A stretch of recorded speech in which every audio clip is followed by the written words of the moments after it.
Well, tomorrow's the last day of the testing strike force that's happening in Maryville and South Phoenix. Those communities saw long lines and fewer opportunities to get tested before the federal efforts kicked in. Now, the goal here was to test 60,000 people in 12 days. But it's taken nearly the entire event to test just 13,000 people.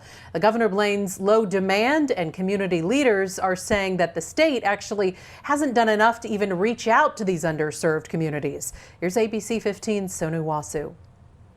It's like customer service 101.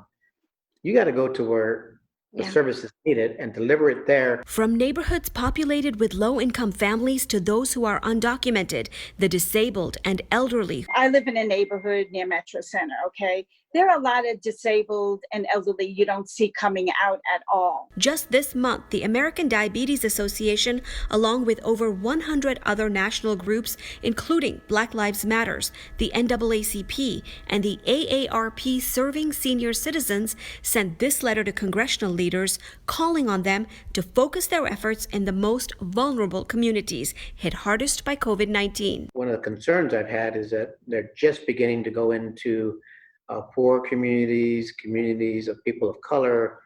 I still have some concerns on how these events are being managed. What did you see in these previous events that concerned you, and what were you hearing from people in these underserved communities?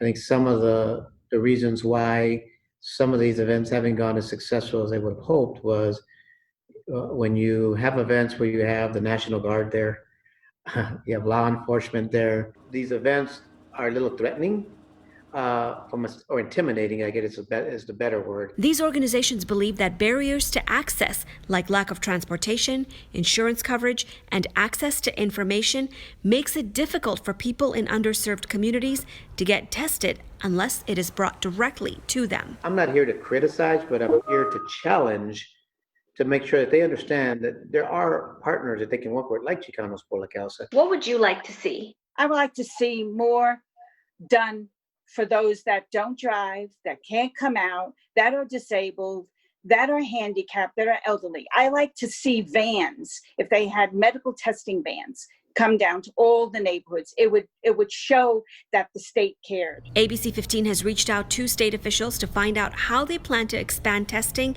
in these underserved areas. We'll continue to push for answers and let you know when we hear more. There's a free drive-through testing event taking place on Tuesday at South Mountain Park and Maryvale High School. Head over to abc15.com for the times and how to register. Sonu Wasu, ABC 15, Arizona.